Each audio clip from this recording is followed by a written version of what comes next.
इसके अंदर जो है पटना ट्रैफिक पुलिस लगातार शमन की कार्रवाई करती है। शमन की कार्रवाई करने के दो मुख्य कारण होते हैं। एक तो आपने जो चालान किया है उसके अंदर आपको एक आर्थिक रूप से आपको फाइन लगाया जाता है, परंतु उसका जो मुख्य हमारा मोटिव होता है वो ये होता है कि आप लोगों को आगे के लिए सचेत किया जाए ताकि वो दोबारा से नहीं दोहराया जाए। परंतु आज पिछले 6 महीने में हमने ऐसे लोगों की कुछ लिस्ट निकाली है जिन लोगों को के द्वारा बार बार रिपीटेड ऑफेंस किए गए हैं, जिनके द्वारा 5 से अधिक बार उनके ऊपर चालान हुआ है और कम से कम 2 तरीके के चालान उनके ऊपर हुए हैं।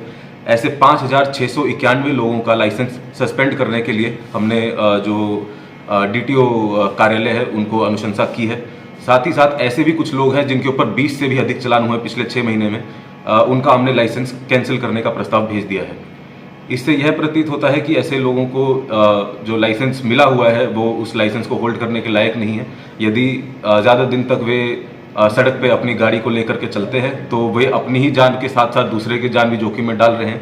तो इसीलिए हमने DTO कार्यालय को उनका लाइसेंस कैंसिल या सस्पेंड करने की अनुशंसा कर दी है। सर, क्या आपने टाइम फ्रेम में रखा है कितने दिनों के अंदर अगर एक बार चालान कट जाता है तो एक सामान्य आदमी को फाइन जो है वो भर देना चाहिए? देखिए, नहीं, उसके अंदर चालान भरने या नहीं भरने से हमारा कोई इसके अंदर कैटेगराइजेशन नहीं है।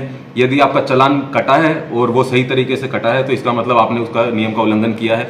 इसका मतलब ये नहीं है कि आप अपनी मन मर्जी से 20 चालान पहले कटवा लीजिए और उसके बाद उसका फाइन आप भर दीजिए।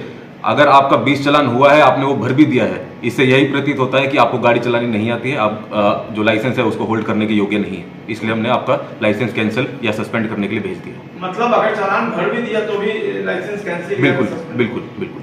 उसे यही अपील है कि हमारा किसी भी तरीके का ये मोटिव नहीं है कि आप लोगों को किसी प्रकार की आर्थिक क्षति पहुंचाई जाए। हमारा मुख्य मोटिव ये है कि आप लोग नियमों का पालन करें ताकि आप लोगों का, आपके परिवार का, अन्य लोगों का जो है जान का खतरा किसी के ऊपर नहीं बना रहे।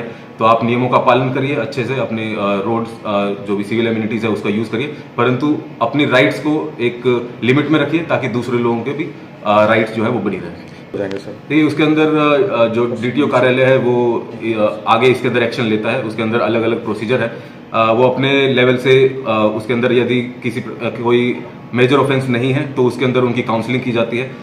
अगर सस्पेंड हो जाता है तो उनको अगले 6 महीने के बाद दोबारा से अप्लाई करने का, दोबारा से टेस्ट दे करके अप्लाई करने का एक प्रोविजन है। तो वो हमने DTO कार्यालय के ऊपर छोड़ा है कि वो किस तरह से प्रोसीजर फॉलो करता है।